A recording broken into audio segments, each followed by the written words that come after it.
So we had Assange for Action on the show earlier today to break it down. Yeah. Yeah, Action for Assange. Assange for Action. I'm always making things up.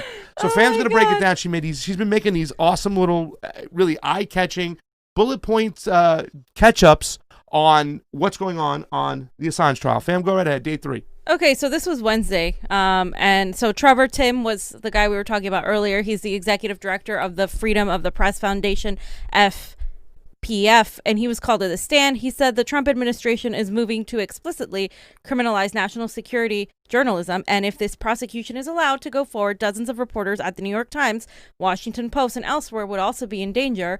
FPF is a nonprofit organization that, quote, protects, defends, and empowers public interest journalism in the 21st century. FPF develops SecureDrop and, quote, open source platform for secure communications between sources and media organizations. Open source. According to witness Tim, WikiLeaks was the pioneer of this system of, quote, journalistic sources. It is available in 10 languages. More than 70 media organizations worldwide, including the Times, the Wall Street Journal, the AP, USA Today, Bloomberg News, CBC, and the Toronto Globe and Mail.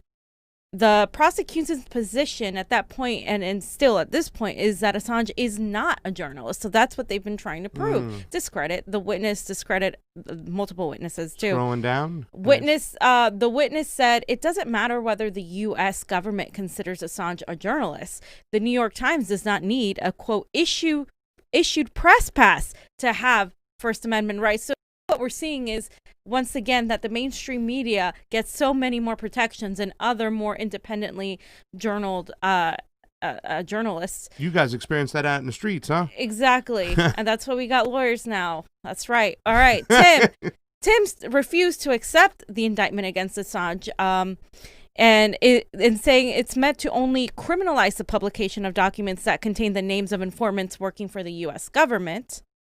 If Assange committed a crime, so have other journalists. He also said that. And then Lewis, who is the prosecutor, the lead U.S. prosecutor, asked if a journalist would publish the name of a third party when it was unnecessary. And to that, Tim said, quote, the idea of who is or who is not a responsible journalist is different from what is illegal or legal conduct. End quote. No U.S. court has ever said such publication would be illegal. So again, this has never happened before, so it doesn't make any sense that they're like trying to use this. Tim, the witness, argued that the U.S. government should not be determining which newspapers or media orgs exercise good judgment. Thank you. It's not up to them to decide. For you to decide. It's for us, the people, to decide. Sorry, fam. Exactly. And Jeez. then the question should be whether what WikiLeaks did in publishing those cables was illegal. And it was not. Trump has, quote, attempted to stifle press freedom at all levels. The U.S. Press Freedom Tracker, which FPF uses to track press freedom violations in the U.S., showed over 2,000 examples. We have been talking to these people at the U.S. Press Freedom Tracker after Portland, Oregon. This is real. This is something that is happening. Trump has referred to journalists as, quote, enemies of the people. Obviously, he refers to the mainstream media, but at the same time, which they're propagandists, but at the same time, he is going after journalists in general. Lewis said, why should your opinion be preferred over the opinion of courts in the United States? And Tim said, my opinion is in line with the previous court opinions. There's never been a publisher charged in this manner before. So this witness was really getting to Lewis, who is the lead prosecutor. And then Tim said the Supreme Court precedent is almost wholly on the side of Mr. Assange in this case. Lewis said if the decision to prosecute Assange was part of a, quote, war on journalism, wouldn't prosecutors in this case be acting contrary to the federal rules of prosecution? And Tim said yes, and if they did breach those obligations, one should hope there would be accountability. So that was day 3. It was the best day for the witnesses, I think, for the defense, because like you guys saw, they didn't let this guy get away with anything. They didn't let Lewis get away with anything. But day 4, like we mentioned in Action for Assange, somebody, the defense, Lewis, completely forgot to charge his computer, didn't bring his charger. Then there was a potential COVID outbreak. We kind of went over it earlier today, but you guys can check Kevin Gostola out. We're going to try to reach out to him as well. And then it specifically, though, they confirmed that the COVID result came back negative.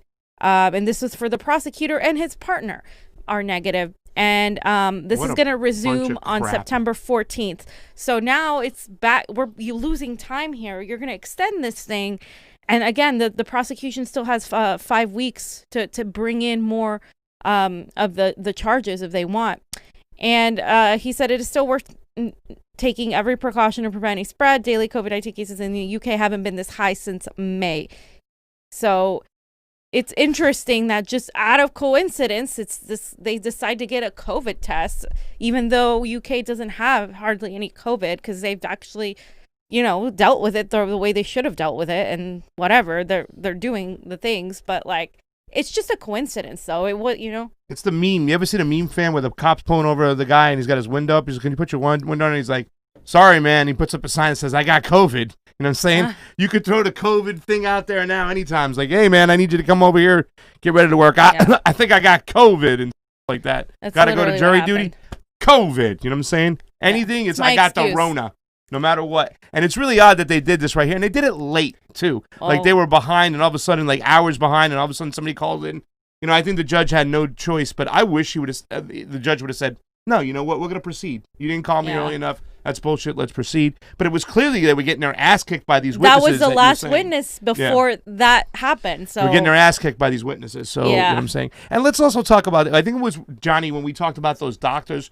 Remember the doctors that were on the step and I think it was a Caribbean lady in the white, she had the white doctor's jacket on, and she's like, "This is bullshit." All the doctors went there, and I think they took it down because she said the word cure. Once again, using that kind of loophole. It's not up for the government, the publishers, or anything to decide what is true and what is false. That's for the people to decide. That's for you to decide. They can put the information out there. Censorship has gone wild. And as we see it on Donald Trump is a censor maniac right now. And he's just a war on journalists. And he's really typically mad at the journalists that have been going at him. But those journalists, they work for platforms that really stifle us. They in stifle independent us, media. and they used his WikiLeaks. They used Assange's WikiLeaks. They published it. Yet they're fine because they're part of the propaganda machine. They're part of the system. So they're not talking about this. They're going to pretend that this never happened.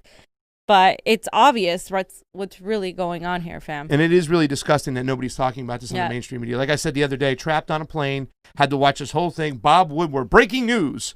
Bob Woodward has now come forth with his book to say that Donald Trump did not report the coronavirus actively. In fact, he said he downplayed it. Let's go get him. Like they're throwing him. How many Hail Marys do you have? It's like they're down by 56 points at halftime, and every single first snap, Hail Mary. Hail Mary. They don't want to win. Hail Mary. And they haven't connected on one yet, fam. Hail Mary. They're throwing them all over the place. Biden has been just awful since he came out of the basement. The 3303, you know the thing, and if you don't like me, vote for the other Biden. I'm running for Senate. Can I maybe that other Biden is better than this Biden? So I kind of want to know where I can find him. We got to go through the portal. The portal's in Italy, in Sicily, and that portal will bring us through Rick and Morty time to see the other Joe Biden, who's actually better than this Joe Biden. Can they really make an episode about another Joe Biden? Because that'd be awesome. Oh, that would be so great.